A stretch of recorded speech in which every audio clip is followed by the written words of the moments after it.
Hey everyone, welcome to Dad's Den of Pop Culture. We've just gone through the holiday season, Christmas, New Year's, all that good stuff. But January 8th is also a sort of important year in terms of American pop culture. It is the birth of Elvis Aaron Presley. And I thought it would be a great excuse here to take a look at one of his better films, Viva Las Vegas. Now, there will be some spoilers in this one. We're going to go through, not exactly frame by frame, but we're going to go through a lot of the frames of the film, a lot of the scenes of the film, and just chat about it. If you've never watched this movie, you might want to pause for a moment. Go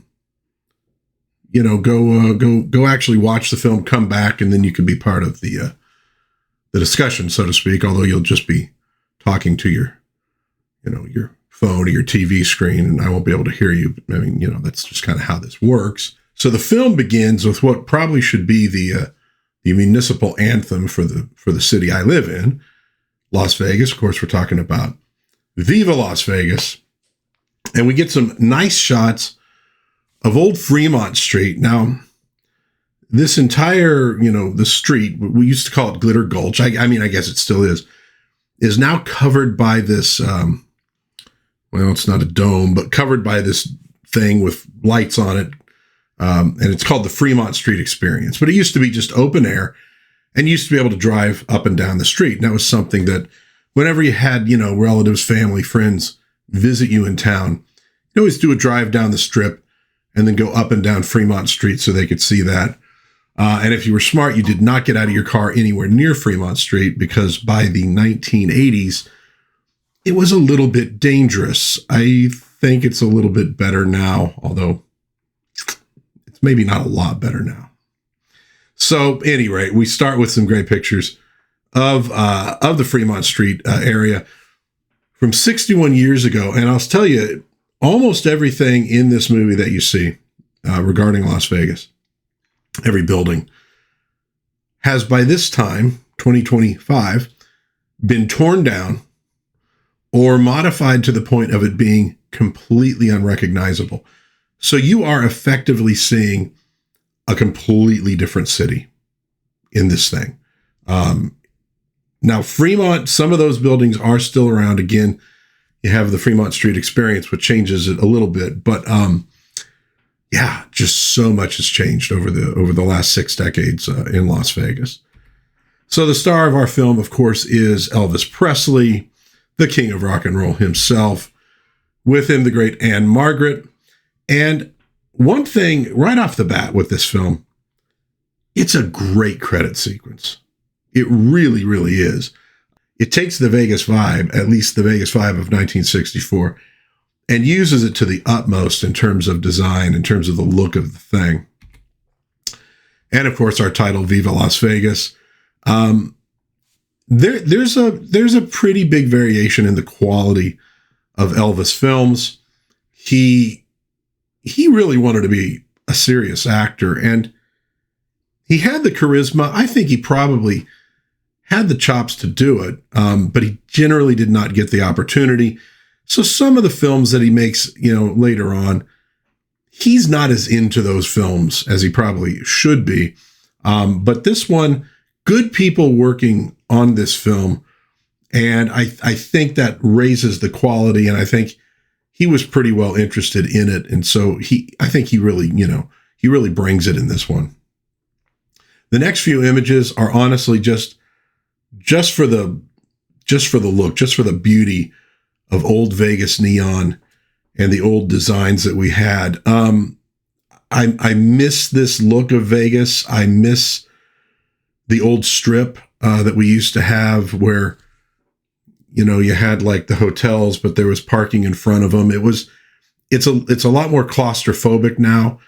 It's extremely valuable property. And so you gotta take that parcel of land you have and use it to the utmost. So it's changed the way the town looks. It was it was sort of a friendlier town back in the old days. When I moved to Vegas, it had about 300,000 people living here. Now we're, in the neighborhood of, I think, like 1.3 million, 1.2 million. So unbelievable growth. And like I said, it meant tearing down a lot of the old to make way for the new. I mean, just as an example, every single movie theater I went to when I was a kid in this town has not only closed, it has been torn down and something else has been built in its place.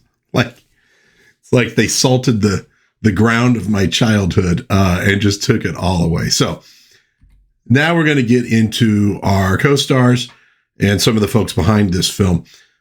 Cesar Denova plays the Italian racing count who competes for Ann-Margret's affections in the film.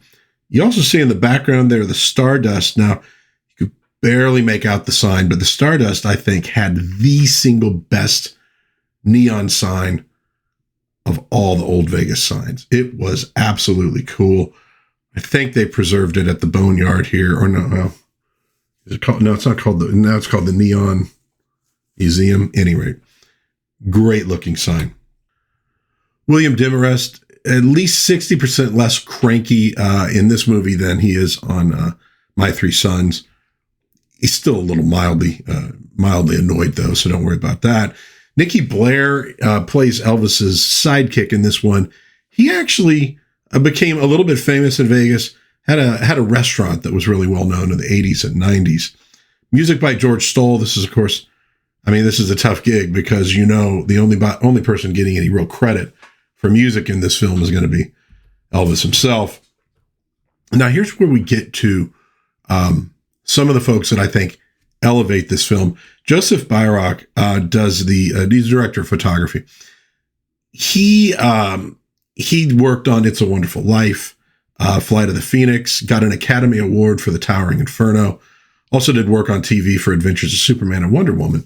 But we have a real artist here on the camera, and it really shows in the film with the angles, etc. The color is just great in this thing. Art direction, George W. Davis and Edward Carfagno. And like I said, really superb in this thing. They do a great job with that. We got the choreographer David Winters. He was like the dance instructor for Ann-Margret, and she brought him into this. And so you get they were going for something different in terms of the choreography, and they did deliver. Folies Bergère, speaking of old Vegas, dude, Folies Bergère was advertised like crazy. You got to think, and I grew up here in the 70s and then into the 80s. I was like a little kid, and I knew what the Folies Bergère was. Also, Hotel Tropicana, speaking of things being torn down, slated for demolition soon to make way for a Major League Baseball stadium for the former Oakland Athletics. Written by Sally Benson. She is the writer of the book that the movie Meet Me in St. Louis is based on. Great little flick, especially for the Christmas season. Also wrote the Hitchcock picture Shadow of a Doubt, which is fantastic. If you've never watched that, you're going to want to do that. Directed by George Sidney. Guy did Bye Bye Birdie, Annie Get Your Gun, Showboat, Kiss Me Kate. A lot of big films, a lot of big musicals. He actually passed away in Las Vegas in 2002. So we got some pretty serious folks behind the camera on this film that I think do elevate it. And apparently this led to some friction because they didn't want to have anything to do with Colonel Tom Parker's BS. He did not get a credit in this film as an advisor or whatever it usually was. And he was not happy about it. And I think this was an opportunity for Elvis to maybe get some better musical opportunities as in musical film. I wonder if they became less impressive because of that sort of friction between the talent and Colonel Tom. Not sure, but I think it's a possibility. So we begin the film at the Flamingo. They're welcoming the Las Vegas Grand Prix to town. This is a Vegas movie, but it's also ostensibly a racing movie. We get our first glimpse now of Elvis playing Lucky Jackson, checking out an old lady. Oh, he's not maybe checking out an old lady, but anyway, we follow him through the casino floor. And keep in mind, I mean, a lot of people had never been to Las Vegas. And if you think about who was watching a lot of Elvis movies, they're teenagers. So it used to be a little more strict about people under the age, under the legal gambling age, actually walking through casinos. It's a little bit looser now than it used to be. So this is something that most people had never really seen. A lot of action, a lot of noise. It's pretty cool stuff, and just in really vibrant color. So it's really showing the city off, probably better than Vegas had ever been shown off. Like with a few other Elvis movies, this is as much a travel log as it is a film about Elvis and racing and all that. It's meant to show Vegas off as a tourist destination. So Lucky takes his turn at a craps table, and we shift to him shaking the dice above his head, and he's getting ready to roll, to this garage in L.A. And we notice the Grand Prix is being held on July 4th, which honestly, they never really mention the 4th of July in the film. I didn't even realize that until I was going through these things image by image. So there we meet Shorty, played by Nikki Blair, who is Elvis's sidekick mechanic in this. And he's finding out on the phone that they have the money to buy this engine. So their dreams are coming true. But unfortunately, the money is in Vegas still. And there is somebody else interested in the engine in LA. So they got to get that money out there in order to secure this engine. In the meantime, we see Lucky bringing his engineless car into, well, I guess you could call it like the staging area for the Grand Prix, which appears, you can see in the background, the old dome on our convention center. That's obviously changed a bit. You also see right directly behind that tall tower-like building. That's the landmark. No longer here. Because in Las Vegas, we will tear down a historical building that is actually called the Landmark. We're brutal here. We are absolutely brutal here.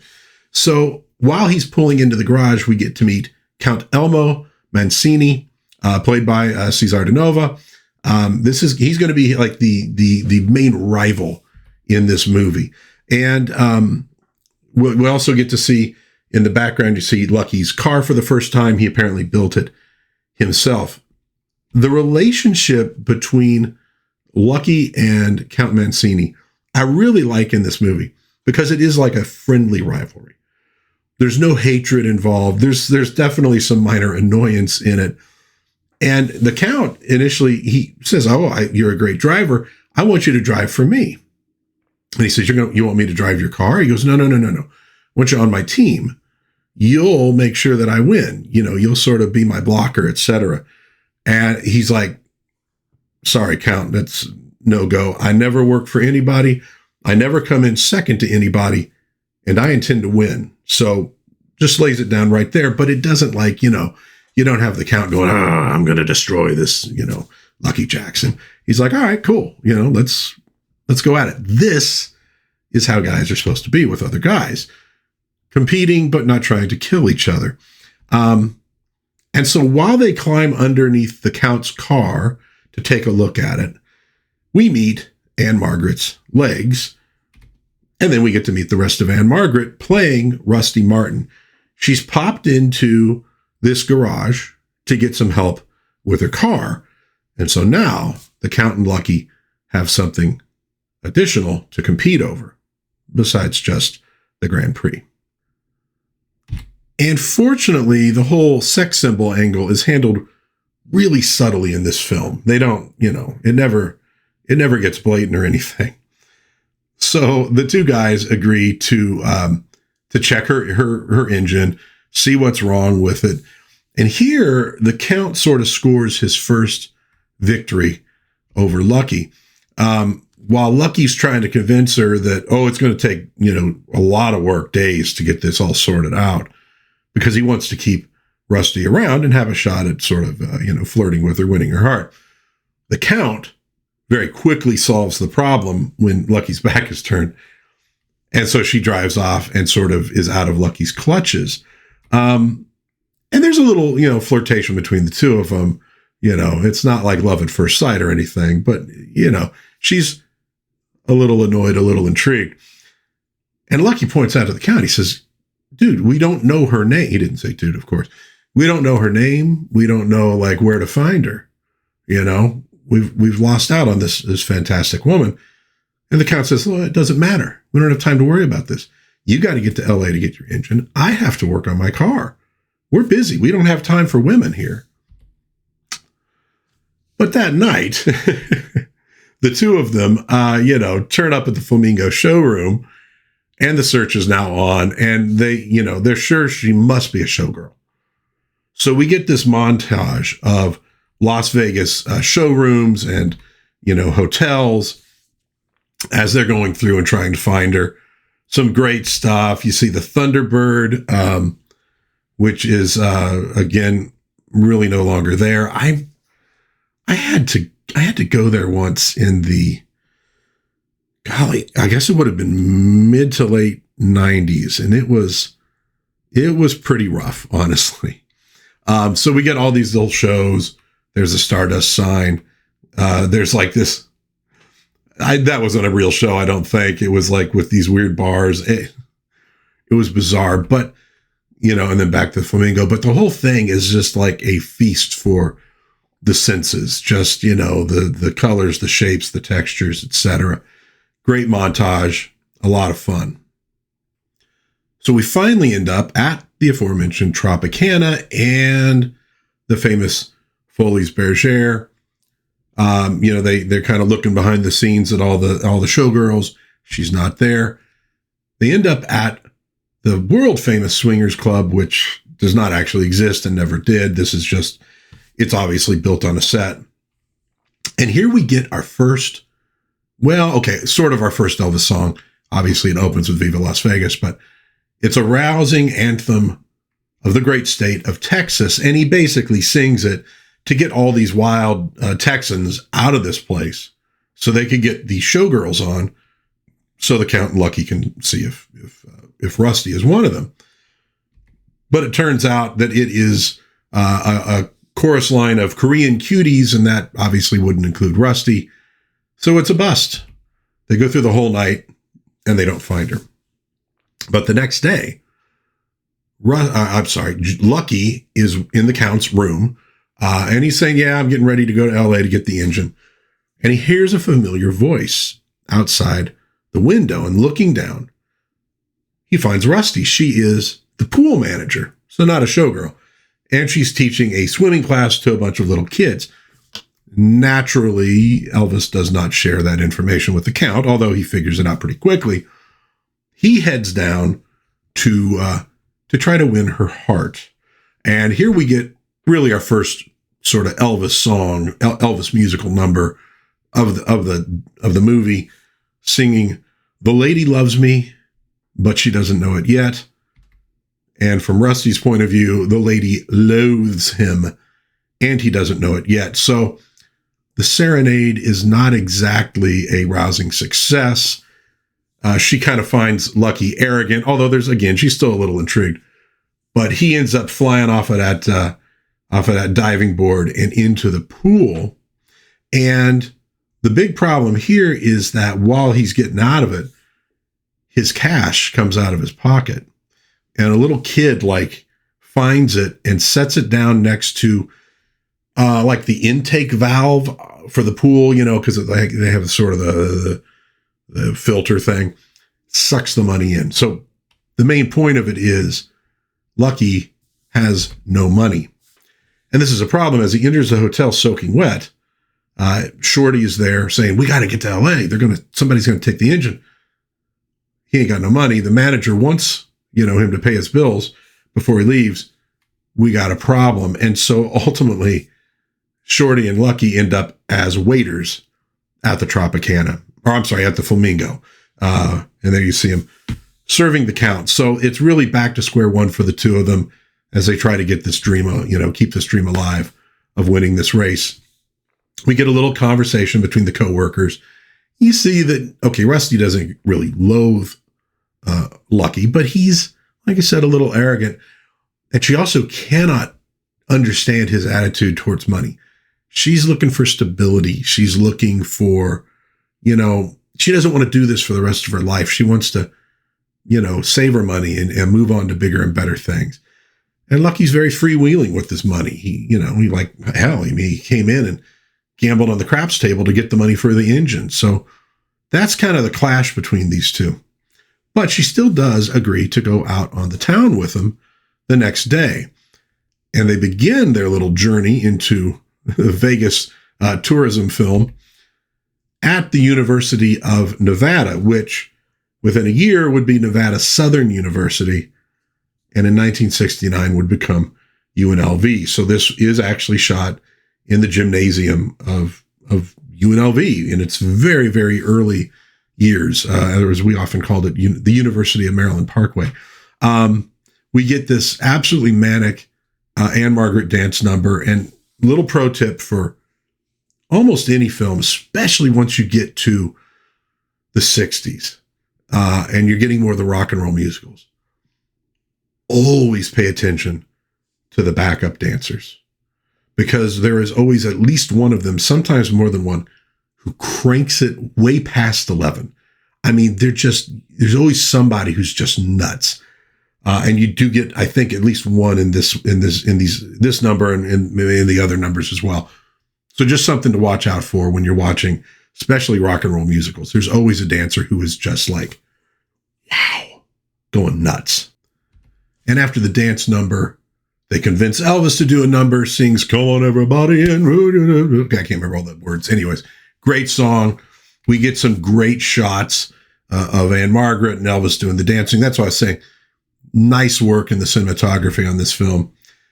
So then we get this montage of things to do in Las Vegas outside of the gambling. Again, it's a tourist film. And so we see them skeet shooting with a desert in the background that I guarantee has been developed into something by now, riding little mini bikes at the convention center, which is, it's a pastime of people in Vegas. We do that to this day. We get this shootout on this little fake Western street, which might be at the New Frontier. I'm not positive.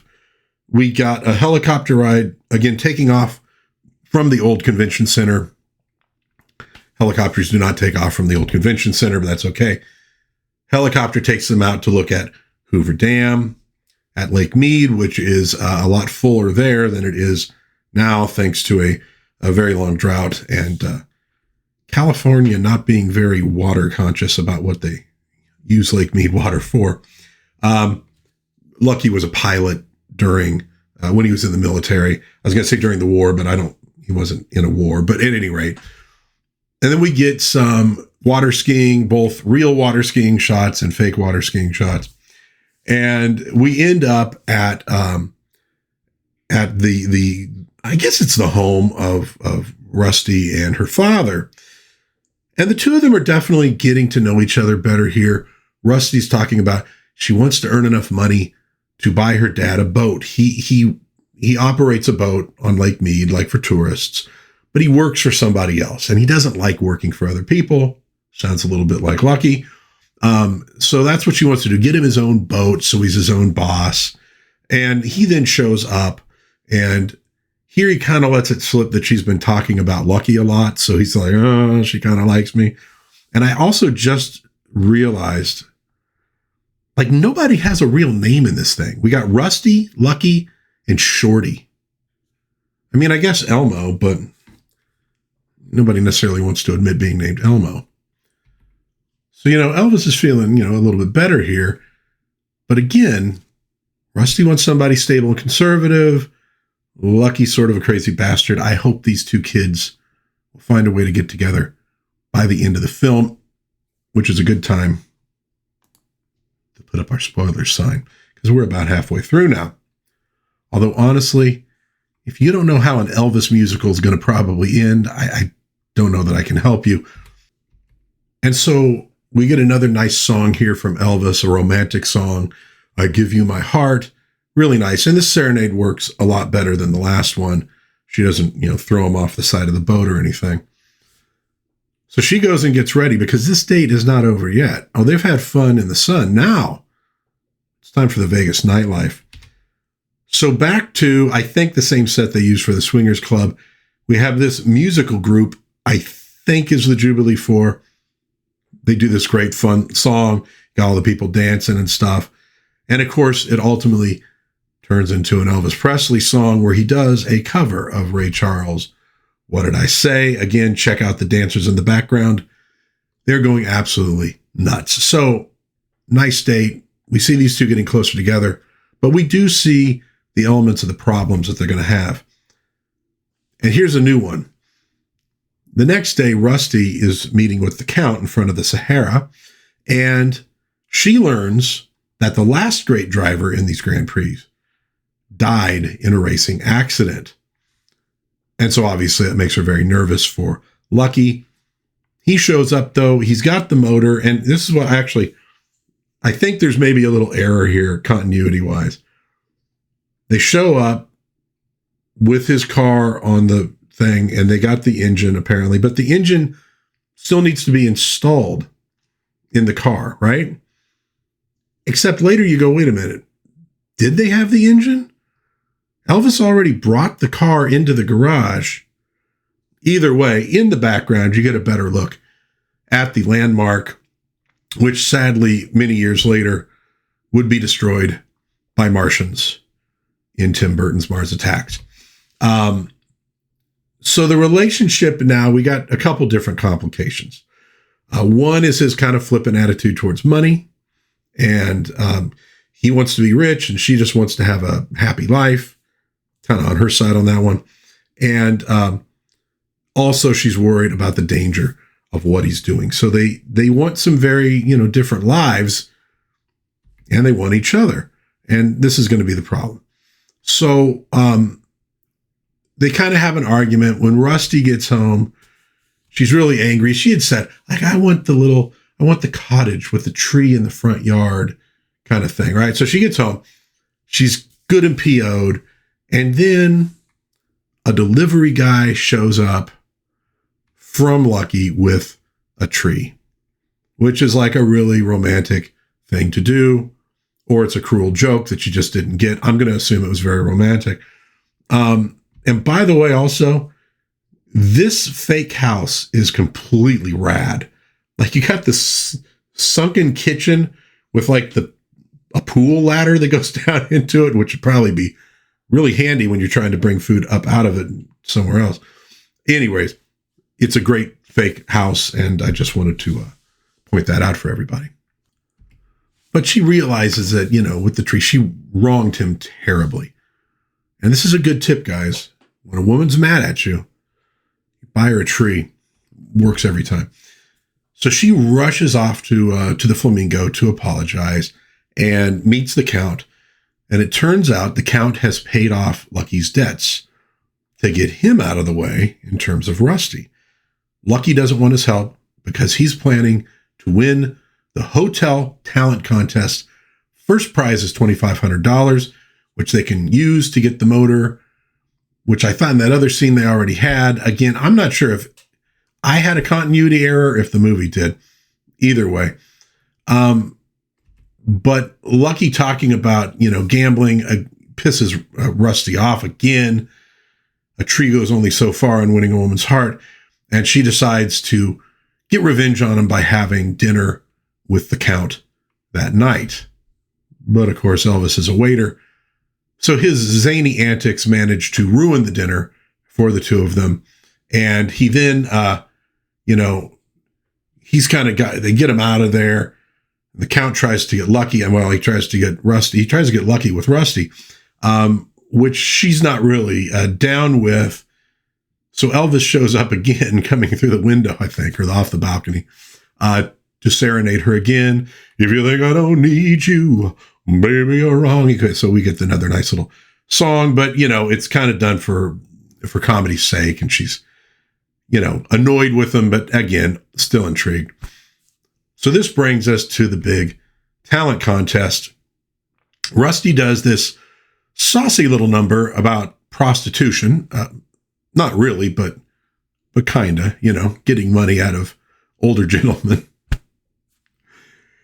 This is the 60s, guys. And then goes into this number with the over-the-top dancers, really crazy stuff. And of course, Elvis comes out, sings the title song, Viva Las Vegas, with showgirls.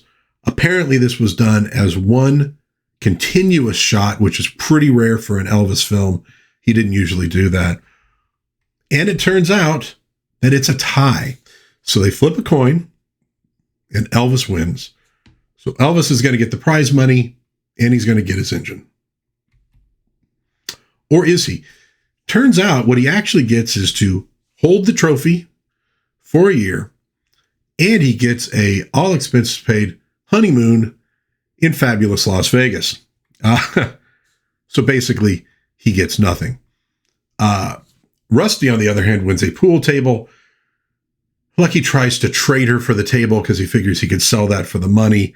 But Rusty's, no, she's not going for that. So everybody's hurt. His dream is falling apart. What will ever become of Rusty and Lucky? So poor Lucky ends up wandering the town, the Swingers Club again. Hey, they built the set. They had to use it. To the sounds of I Need Somebody, which is really a really good song. Well done by Elvis. Poor dude just lost everything. The next morning, he's at the garage, can't find Shorty or his car anywhere. And I mean, the car Shorty drives, not the race car. So he finally decides to give in to the count. I'm not going to drive for you, but I will work on your car. He needs to earn some money somehow, and obviously he's not going to get to be in this race. And at that point, Rusty's dad shows up and is surprised by the appearance of his disapproving daughter. Doesn't like that he's interested in racing. And then they're all surprised when Shorty shows up with the motor. So everybody decides they're going to pitch in, try to get this car ready by midnight, which is when the Grand Prix starts. Rusty, on the other hand, stomps off to pout, sing a musical number, and make a picnic lunch. It's complicated. And she's even more angry when she shows up to the garage and everybody's kind of ignoring her because they're all busy working on the car and they don't want to eat her ketchup and mustard sandwiches. Watch the musical number. She's making ketchup and mustard sandwiches. I can't really fault them for not wanting to eat them. So that evening, the racers are all getting lined up and ready to go for the race. But where is Lucky's car? Well, they're trying to finish it up. And it looks like Rusty's finally given in on this one. She's helping as well. But at the starting line, you can see she's not happy, but it's because she's worried about Lucky. She wants to support him, but, she's worried he's going to die in this race. So the race starts, and now we're going to get yet another view of Vegas and its surroundings, again, starting on Fremont Street in downtown, and then out to Hoover Dam. Now, this kind of makes sense. Fremont Street turns into Boulder Highway. Boulder Highway you would take down ultimately to Hoover Dam. But after we see them at the dam, and there, you could see them driving over. You used to be able to drive over the dam after 9/11. That was gone. They don't let cars over it. They've actually built an entirely separate bridge now for people going into Arizona. But at any rate, after they do the dam, they look like they're in Red Rock, which is on the exact opposite side of the valley. So that part doesn't make quite as much sense, but you get some really great visuals in Red Rock. If you've never been to Vegas or been to Red Rock, go check it out. It's not far outside of town and really stunning scenery. I often say that, it's like going to Mars, except there's breathable air and some plant life, but it's really pretty cool. We get some nice helicopter shots of the cars and the races. We get some gnarly crashes in this segment. So now we go from Red Rock to Mount Charleston, which is, again, they don't exactly link up like they would make it seem like they do here, but still cool scenery. And Lucky at this point is starting to overtake the Count, and he notices that the Count's tire is about to go. And so he's drawing his attention to it because he doesn't want the guy to like crash and die or anything. He wants to beat him, fairly in a race. But too late, and another gnarly crash from the Count with some sound effects I swear I've heard in old cartoons. So it's all up to Lucky now. The race is his to win. One more crazy crash, this one with a little fire involved. And then finally, we're going back up Boulder Highway, which again doesn't really make sense. There's a way you could get there, but there'd be a hell of a lot more racing involved. This would be this is like a marathon rather than a sprint. If you tried to make this route make sense. But so up Boulder Highway, and can you believe it? Lucky Jackson wins the race, and we find out that Rusty's dad is the one who put up the money for the engine. And she's not even angry about it because, she's made peace with Lucky's wild ways, and they get married. And honestly, now that they're married, she's going to put an end to all of that. So we know who ultimately wins here. And we end up the film with one last play of Viva Las Vegas. While she's dancing, he's doing his bit. And that's the end of the film. So it's kind of funny. The whole racing segment takes up maybe about 3 or 4 minutes at the end of the film. Maybe not even that much. So there's a lot of lead up before we actually get to the race. But we ultimately get there. Look, this is an Elvis musical movie, especially the later ones. They don't get real serious. Boy meets girl, boy and girl fight a little bit, boy and girl get together at the end.